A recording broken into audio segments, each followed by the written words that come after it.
اعوذ باللہ من الشیطان الرجیم۔ بسم اللہ الرحمن الرحیم۔ السلام علیکم ورحمۃ اللہ وبرکاتہ۔ حضرت عمر بن خطاب رضی اللہ تعالیٰ عنہ سے روایت ہے کہ نبی کریم صلی اللہ علیہ وآلہ وسلم نے فرمایا: اے عمر، تمہارے زمانے میں یمن سے ایک شخص آئے گا جس کا نام اویس ہوگا۔ اس کا تعلق قرن قبیلے کی شاخ مراد سے ہوگا۔ اس کے بدن میں سفیدی یعنی برس کی بیماری تھی۔ اس نے اللہ سے دعا کی اور اللہ تعالیٰ نے اس کے بدن سے سفیدی کو ختم کر دیا۔ ہاں، صرف 1 درہم یا 1 دینار کے بقدر سفیدی باقی رہ گئی ہے۔ وہ اپنی ماں کے ساتھ نہایت نیک سلوک کرتا ہے۔ بس جب تم اس شخص اویس سے ملنا تو اس کو میرا سلام پہنچانا اور اس سے اپنے لیے مغفرت کی دعا کرانا، اور اے علی، تم بھی اس سے دعا کرانا۔ ایک اور روایت میں یوں ہے کہ حضرت عمر فاروق رضی اللہ تعالیٰ عنہ نے بیان کیا: میں نے رسول اللہ صلی اللہ علیہ وآلہ وسلم کو فرماتے ہوئے سنا ہے، تابعین میں بہتر شخص وہ ہے جس کا نام اویس ہے۔ وہ اپنی ماں کا بہت خدمت گزار ہے اور اس کے بدن پر برس کا نشان ہے۔ بس تم اس سے اپنے لیے دعائے مغفرت کرانا، کیونکہ وہ اپنے پروردگار کے ہاں ایسا معزز اور ایسا بزرگ ہے کہ اگر اللہ کے بھروسے پر کسی بات پر قسم کھا بیٹھے تو اللہ تعالیٰ اس کی قسم سچی کرے۔ وہ اللہ تعالیٰ سے اتنے زیادہ لوگوں کی شفاعت کرے گا جتنے ربیعہ اور مدر جیسے کثیر القوم قبیلوں میں بھی افراد نہیں ہیں۔ حضرت عمر رضی اللہ تعالیٰ عنہ اور حضرت علی رضی اللہ تعالیٰ عنہ بہت حیران ہوئے کہ آخر وہ شخص کون ہے جس کے بارے میں ہم سے کہا جا رہا ہے کہ اس سے مغفرت کی دعا کرانا۔ تو نبی کریم صلی اللہ علیہ وآلہ وسلم نے فرمایا کہ اس نے اپنی ماں کی ایسی خدمت کی ہے کہ جب وہ اللہ تعالیٰ کے حضور دعا کے لیے ہاتھ اٹھاتا ہے تو اللہ تعالیٰ اس کو خالی نہیں لوٹاتا۔ یعنی یمن میں اہل و عیال میں سے صرف ایک ماں کے علاوہ اس کا کوئی نہیں، اور اسی ماں کی خدمت و خبرگیری نے اس کو یمن سے چل کر یہاں میری زیارت و ملاقات کے لیے آنے سے باز رکھا۔ اگر اس کو اپنی ماں کی تنہائی اور بے کسی کی فکر نہ ہوتی تو وہ ضرور میری خدمت میں حاضر ہوتا اور میری زیارت و صحبت کا شرف حاصل کرتا۔ حضرت اویس قرنی رضی اللہ تعالیٰ عنہ کو اسلامی تاریخ میں ماں کی خدمت، اطاعت اور حسن سلوک کے حوالے سے خاص شہرت حاصل ہے۔ آپ کا شمار تابعین میں ہوتا ہے۔ آپ نے عہد نبوی کا دور پایا، لیکن حضرت محمد مصطفیٰ صلی اللہ علیہ وآلہ وسلم کے دیدار سے فیضیاب نہ ہو سکے۔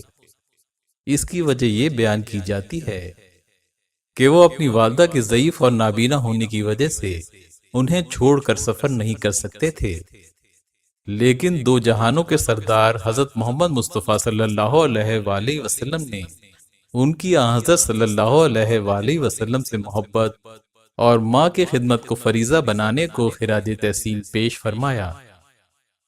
ایک روایت میں یہ آیا ہے کہ انہوں نے خود دعا کی تھی کہ پروردگار، میرے جسم پر اس مرض کا تھوڑا سا نشان باقی رکھیے تاکہ میں تیری نعمت کو یاد رکھوں اور اس کا شکر ادا کرتا رہوں کہ تو نے مجھے اس برے مرض سے نجات عطا فرمائی۔ عاشق رسول صلی اللہ علیہ وآلہ وسلم حضرت اویس قرنی کو خیرت التابعین کا لقب حضور نبی کریم صلی اللہ علیہ وآلہ وسلم کی زبان مبارک سے عطا ہوا۔ حضرت اویس قرنی بیت المقدس میں پیدا ہوئے اور بعد ازاں قرن یمن میں سکونت اختیار کی۔ آپ کے والد آپ کی اوائل عمری میں وفات پا گئے تھے۔ بحالت یتیمی آپ کی والدہ نے آپ کی پرورش و دیکھ بھال میں کوئی کسر نہ اٹھا رکھی۔ جب حضرت اویس قرنی نے ہوش سنبھالا تو اپنی والدہ کو بیمار اور نابینا پایا، لہذا اسی وقت آپ نے اپنی والدہ کی خدمت و اطاعت کو اپنا فریضہ بنا لیا اور اس میں کبھی کسی قسم کی کمی و کوتاہی نہ کی۔ والدہ کی اسی فرما برداری اور خدمت کی بنا پر ہی آپ رضی اللہ تعالیٰ عنہ کو بارگاہ الہی اور بارگاہ نبوی میں مقبولیت ملی۔ ایک موقع پر ان کی ماں نے سوال کیا اویس، تم مدینے جا کر رسول اکرم صلی اللہ علیہ وآلہ وسلم کی زیارت اور صحبت سے شرفیاب کیوں نہیں ہوتے؟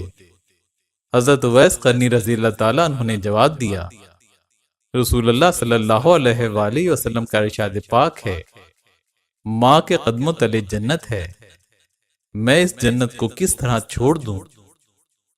آخر کار والدہ کے بے حد اصرار پر یہ مدینہ النبی میں نبی کریم صلی اللہ علیہ وآلہ وسلم کی زیارت کی غرض سے حاضر ہوئے۔ رسول اللہ صلی اللہ علیہ وآلہ وسلم ان دنوں مدینے میں موجود نہ تھے۔ انہوں نے اس موقع پر اس خواہش کا اظہار کیا کہ اگر میرے اختیار میں ہو تو میں پوری زندگی مدینے میں رہوں اور آپ صلی اللہ علیہ وآلہ وسلم کے دیدار اور صحبت سے شرفیاب ہوں، لیکن یہ میرے اختیار میں نہیں۔ میری ماں بوڑھی اور خدمت کی طلبگار ہیں، انہوں نے مجھے آپ صلی اللہ علیہ وآلہ وسلم کی خدمت میں حاضر ہونے اور جلد واپس آنے کی تاکید کی تھی، لہذا رسول اللہ صلی اللہ علیہ وآلہ وسلم کے یہ عاشق صادق اور آپ صلی اللہ علیہ وآلہ وسلم کی زیارت کے طالب حضرت اویس قرنی رضی اللہ تعالیٰ عنہ والدہ کے حکم کے مطابق فوراً یمن روانہ ہو گئے اور زندگی بھر ماں کی خدمت کرتے رہے۔ اسی بنا پر انہیں اسلامی تاریخ میں بلند اور منفرد مقام حاصل ہے۔ حضرت اویس قرنی کے جانے کے بعد جب حضور نبی کریم صلی اللہ علیہ وآلہ وسلم تشریف لائے تو فرمایا، یہ کس کا نور ہے جس سے ہمارا گھر روشن ہے؟ آپ صلی اللہ علیہ وآلہ وسلم کو بتایا گیا کہ ایک شتربان آیا تھا جس کا نام اویس تھا۔ آپ صلی اللہ علیہ وآلہ وسلم نے فرمایا، بلا شبہ یہ نور اویس یہاں چھوڑ کر گیا ہے۔ رسول اللہ صلی اللہ علیہ وآلہ وسلم حضرت اویس قرنی کے بارے میں فرمایا کرتے تھے، قرن کی جانب سے جنت کی خوشبوئیں آتی ہیں، اے اویس میں تمہارے دیدار کا مشتاق ہوں۔ رسول اللہ صلی اللہ علیہ وآلہ وسلم کے وصال کے 10 سال بعد تک حضرت اویس قرنی رضی اللہ تعالیٰ عنہ کی تلاش جاری رہی۔ حضرت ابو بکر صدیق رضی اللہ تعالیٰ عنہ کا دور گزر گیا، حضرت اویس قرنی رضی اللہ تعالیٰ عنہ کو تلاش نہ کیا جا سکا۔ حضرت عمر فاروق رضی اللہ تعالیٰ عنہ نے حضرت بلال بن رواح کو حضرت اویس قرنی رضی اللہ تعالیٰ عنہ کی تلاش کا حکم دیا۔ حضرت بلال کی ملاقات حضرت اویس قرنی سے ہو گئی۔ حضرت بلال نے فرمایا، اے اویس، حضرت عمر رضی اللہ تعالیٰ عنہ آپ سے ملاقات کے متمنی ہیں، جس پر حضرت اویس کی حضرت عمر رضی اللہ تعالیٰ عنہ اور حضرت علی رضی اللہ تعالیٰ عنہ سے ملاقات ہوئی۔ سیوطی کہتے ہیں کہ اسیر بن جابر نے بیان کیا ہے، اس وقت تک حضرت اویس قرنی حضرت عمر رضی اللہ تعالیٰ عنہ کے پاس نہیں پہنچے تھے۔ حضرت عمر فاروق رضی اللہ تعالیٰ عنہ یمن سے آنے والے ہر اسلامی لشکر اور قافلے سے پوچھا کرتے تھے کہ کیا تمہارے ہاں کوئی اویس بن عامر نامی شخص ہے؟ اسی تلاش اور جستجو کے دوران قرن سے تعلق رکھنے والے ایک شخص نے ان سے کہا کہ امیر المومنین، آپ جس شخص کو پوچھتے ہیں وہ تو دیوانہ صفت اور انتہائی کم رتبہ شخص ہے جو جنگلوں میں رہتا ہے، بھلا وہ اس درجے کا کب ہے کہ آپ جیسی عظیم ہستی اس کا حال دریافت کرے؟ حضرت عمر فاروق رضی اللہ تعالیٰ عنہ نے اس شخص سے کہا کہ مجھے تو ایسا لگ رہا ہے کہ اس شخص کی شان میں ایسی حقارت آمیز الفاظ استعمال کرنے والا شخص ہی بے حیثیت اور دیوانہ ہے۔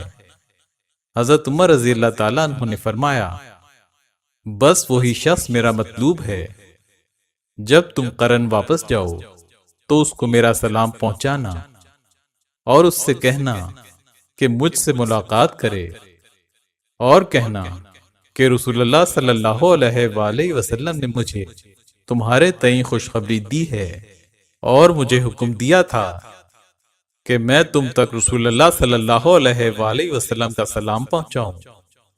اس شخص نے واپس جا کر حضرت عمر رضی اللہ تعالیٰ عنہ کا پیغام پہنچا دیا۔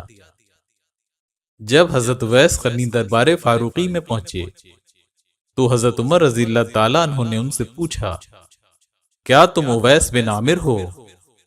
وہ بولے ہاں میں اویس بن عامر ہوں۔ پھر حضرت عمر رضی اللہ تعالیٰ عنہ نے پوچھا کیا تم قبیلہ مراد سے تعلق رکھتے ہو اور قرنی ہو؟ انہوں نے جواب دیا ہاں۔ حضرت عمر رضی اللہ تعالیٰ عنہ نے پوچھا کیا تم کو برس کا مرض لاحق تھا اور پھر تم اچھے ہو گئے سوائے 1 درہم کے برابر نشان کے؟ انہوں نے جواب دیا ہاں۔ حضرت عمر رضی اللہ تعالیٰ عنہ نے پوچھا کیا تمہاری ایک ماں ہے؟ انہوں نے جواب دیا ہاں۔ تب حضرت عمر فاروق رضی اللہ تعالیٰ عنہ اور حضرت علی مرتضی رضی اللہ تعالیٰ عنہ نے فرمایا ہم نے رسول کریم صلی اللہ علیہ وآلہ وسلم کو فرماتے ہوئے سنا ہے کہ تمہارے پاس ایک شخص اویس بن عامر اہل یمن کے اسلامی لشکر اور قافلے کے ساتھ آئے گا جو قبیلہ مراد سے تعلق رکھتا ہوگا اور قرن کا ہوگا۔ اس کو برس کا مرض لاحق تھا جو اب جاتا رہا ہے مگر 1 درہم کے بقدر نشان باقی رہ گیا ہے۔ اس نے اپنی زندگی ماں کی خدمت و خبرگیری میں وقف کی ہے۔ اس کی شان یہ ہے کہ اگر وہ اللہ کے بھروسے پر کسی بات پر قسم کھا بیٹھے تو اللہ تعالیٰ اس کی قسم سچی کرتا ہے۔ اگر تم سے ہو سکے اس سے درخواست کرنا۔ پس اے اویس ہم تم سے درخواست کرتے ہیں کہ ہمارے لیے دعا مغفرت کرو۔ یہ سن کر حضرت اویس قرنی بولے امیر المومنین یہ آپ حضرات کیا فرما رہے ہیں؟ مجھ جیسا آدمی آپ کے لیے دعا مغفرت کرے۔ حضرت عمر اور حضرت علی نے فرمایا یقیناً تمہیں ہی ہمارے لیے دعائے مغفرت کرنی ہے۔ تب حضرت اویس قرنی نے فاروق اعظم اور حضرت علی رضی اللہ تعالیٰ عنہ کے لیے دعائے مغفرت کی۔ حضرت اویس قرنی نے سوال کیا جنگ احد کے دن حضور اکرم صلی اللہ علیہ وآلہ وسلم کے کون سے دندان مبارک شہید ہوئے؟ اس کے بعد حضرت اویس قرنی رضی اللہ تعالیٰ عنہ نے اپنا منہ کھول کر دکھایا تو ان کے تمام دانت ٹوٹے ہوئے تھے۔ حضرت اویس قرنی رضی اللہ تعالیٰ عنہ نے کہا کہ میرے علم میں نہیں تھا کہ حضور صلی اللہ علیہ وآلہ وسلم کے کون سے دندان مبارک شہید ہوئے، اس لیے میں نے اپنے سب دانتوں کو توڑ ڈالا، تب جا کر مجھے قرار آیا۔